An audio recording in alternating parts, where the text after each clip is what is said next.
let's talk a little bit about Jamie Foxx. In this case, we're going to talk about Jamie Foxx's rep, who shuts down the theory that Jamie Foxx's partial paralysis and blood clot was caused by vaccine injury, which is something that a lot of people had questions about because he had acknowledged that he was hesitant to take the vaccine. We actually just had a story the other day where after this story broke, people were pointing back to an Ice Cube story where he turned down a $9 million payday on a movie because he didn't want to be forced to take an experimental vaccine. Yep.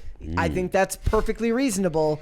But after TMZ reported that the screen star's relatives were spotted visiting him in a Chicago physical therapy rehabilitation facility on May 30th, podcast host and gossip columnist AJ Benza claimed to know exactly what happened to Foxx. And we did talk about that on here. We talked about the fact that he claims that it was absolutely that. I said we should remain speculative about it. But the statement from from Jamie Foxx's rep says that is completely inaccurate. I would be interested to know whether they can prove, like, you can't prove that.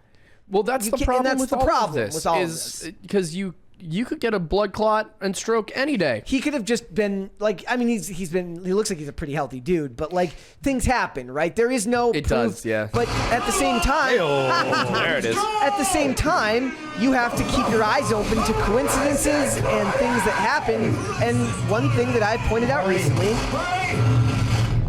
Thank you, Ian. Thank you, Ian. It's like, look, I can't make a claim one way or the other. I'm not some pro this, and I'm not some pro or anti anything. Right. I would rather take it case by case. But since starting to following the news, I don't know if the number of healthy young athletes dying is a coincidence or if that was always happening and I just wasn't noticing it, right? Is that a symptom of me just reading the news more? Or is that something going on in society that's changed in the last couple of years? I can't say for sure. I don't know. And I'm sure that people in the chat will want me to take a hard stance one way or the other. Use your common sense. It's clearly this. Maybe you're right. But I can't know that for sure. But I do know that either way, it's not like his rep is there to give you an accurate representation. His rep is there to cover for him, as he should. That's his job. Yeah, and go ahead. I was just going to say, like, that's the position we're in now, is with Jamie Foxx, with Damar Hamlin, any of these people, we can't look at it and say objectively this was the vaccine or this wasn't the vaccine. And I think I will say, I think part of the reason that they tried to do this in like 100% rollout when they did was so that if there were any problems, then they could say, oh, well, we don't know if it's the vaccine because everybody got the vaccine. And also, we don't know if it's the vaccine or if it's COVID. But now they've created a situation where things like this come out and everyone knows that you can't definitively say what it was one way or the other. Yeah. But nobody trusts the CDC anymore. Yeah. I mean, for good reason. Yeah, I know. And now what? Like, what have you done? Now there could come along a pandemic that kills 10% of people that it infects. And people are going to be like, it doesn't really. I don't know about that. Maybe not 10%. But it depends on... Honestly, a lot of it depends on how gruesome the disease actually is. If you even if you had something that killed on a scale the way that we were afraid that COVID possibly could when it first came out, like there was like, what if it's like 2 or 3%, mortality rate? If you had 2 or 3% of people dying of an Ebola-like disease where, brain hemorrhages, and stuff bleeding like out that. the eyes, people are covered in blood. You're literally sweating blood as your internal organs liquefy. That would get people to be like, all right, what? It doesn't matter who says. It doesn't matter if it's the CDC or Satan himself. People be like, I'm getting that vaccine. So I'm sitting here as a Christian, like, if Satan himself told me to get a vaccine, what do you think he's gonna look like?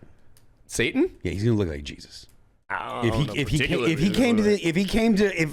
Satan were real and he came to Earth and he wanted to get people to take a vaccine, he's not going to look like the big horns on fire Satan. He's going to look like Jesus. Well, he's got a wig that covers the horns. That's what we're warned about in Revelation. I'm not going to sit here and interpret Revelation for anybody because I think that's a ridiculous thing to try and do, because you're trying to understand symbolic imagery from 2,000 years ago that you don't have any cultural context for. Yeah. But I look at it and, like, in the book of Revelation, it says that there will be a false prophet who appears, and that people will follow the false prophet, and you need to stay strong, and that this person will basically push against everything you know to be true of Christianity. And so I'm not sitting here trying to make a religious lecture at all. It's just like, that is kind of just what you said, Phil, is exactly what is supposed to happen in Christianity. I'm just going to do whatever I was Andrew raised Tate Catholic. does. I know the stories. I'm just going to do whatever Andrew Tate does. I'm just going to take his advice on everything. Yeah. I don't know how I feel about that. I'm kidding.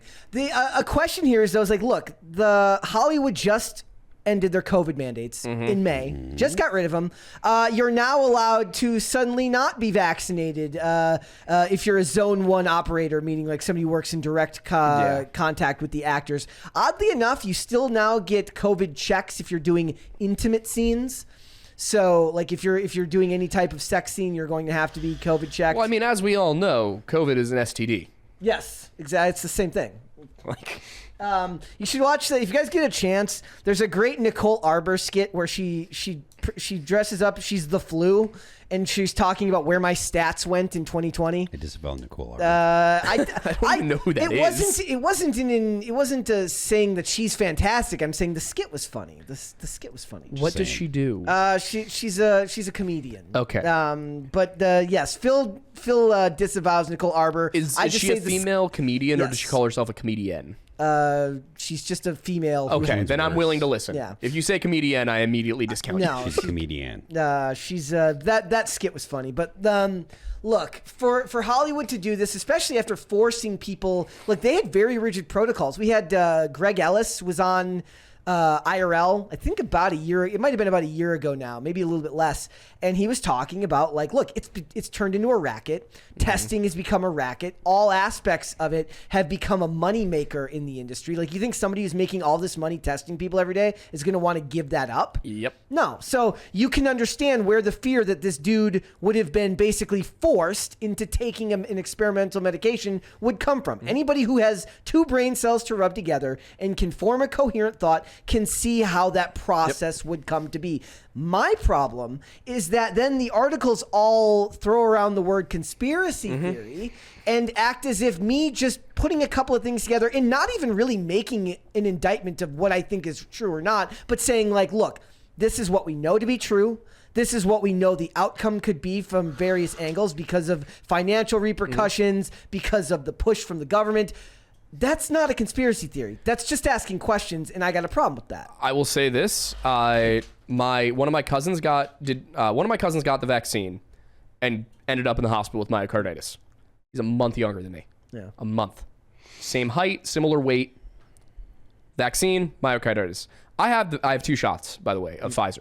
I got him back in Did you get the tattoo, like those people who got the tattoos of the spring? Did you see those? Oh, people yeah. who they got a tattoo of like a Band-Aid with Pfizer on it. Like, I was supposed to go to Europe I was supposed to go to Britain for a year, so I had to get the shot. See, coercion. Yeah, yeah. But what I was gonna say though, my cousin gets the shot, ends up in the hospital with myocarditis. I got COVID the first wave. Yeah, I had it before we knew it was COVID. Yeah, so I didn't end up in the hospital. Yeah.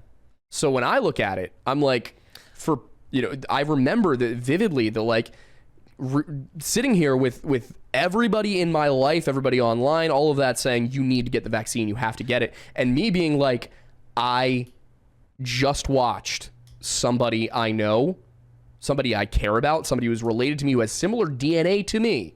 Yeah. And this is an mRNA shot. Go to the hospital because of the shot. Yeah. It is absurd that you would suggest that I go get a 3rd one. Yeah. And I'm not saying the vaccine didn't do anything helpful, but or that it was a conspiracy or anything. I personally don't know. I have questions, but I'm not allowed to ask them. And that's what bothers me, because my entire job is asking questions and doing investigation, and I'm not allowed to. You're the Jesse Ventura of cryptids. Oh God, I suppose. I'm just asking questions. How did one plane hit 2 towers? Did he actually ask that question? Something like that. It was like, I'm just asking questions. I can do a bad Jesse Ventura imitation because I'm from Minnesota and he was my governor, so I'm allowed I'm allowed to do that. Still cannot believe that man got elected governor. Man, he's a man. We should have him. He should be president. Just me? like. Jesse Ventura rules. He just does not come across as a politician to me. Well, so he was Trump before Trump. I know. I love it. He was like far more libertarian, weed smoking Trump than what we have now. So I want him back. As far as I'm concerned, he should be president. But yeah, like I just see this and I think the coercion and the guilt that was placed on so many people in that industry who, when you really think about it, they should have been free from it because a lot of them were independent contractors. You shouldn't be forced to do that if you're an independent contractor. If you're just working for yourself, like imagine like every single studio you go work for makes you get a new booster every time or provide some type of proof that you had it recently. And it's just like... what bugged me about the whole thing is like back at the time, there was a legitimate amount of uncertainty and worry. And we held on to it for so long that even into this year, you had people who were like bragging about getting their 6th, 7th, shot. They're wearing 6 masks on an airplane. And you're like, this has gone from being a healthy dose of caution to delusion. And you weren't allowed to say it. It's like a weird type of like big pharma hero worship. Yeah. No. Oh, and it's how did 2 planes hit 3 towers? Yeah. Also, I'm sitting here and like, a lot of people that I've talked to. What about buildings? They think that my opinions on COVID are like QAnon stuff. No, not at all. It's that I've looked into Manson and MK Ultra and the Tuskegee experiment, and the Los Alamos body snatchers, and the MIT experiments where they fed radioactive oatmeal to disabled children. And I sit there and I look at all of that, and my buddy, Wendigoon, Isaiah, if you think the government wouldn't do that, yes, they would. Yeah. Just every time. Whatever it is. It doesn't matter what it is. The United States federal government dropped a bomb on a city that killed 50,000 people in one day. They nuked a city. If you think that they wouldn't do the most atrocious things, then you're wrong. And the U.S. government, in like historical context, is mild. Think about what the Nazis did. Think about what the communists did. The human beings' capacity for evil is far beyond what most people are willing to accept and admit. Thanks for watching. Listen to full episodes of Pop Culture Crisis on Spotify. Keep up with us on social media and make sure you subscribe and ring that bell so you never miss the show. Bye, guys.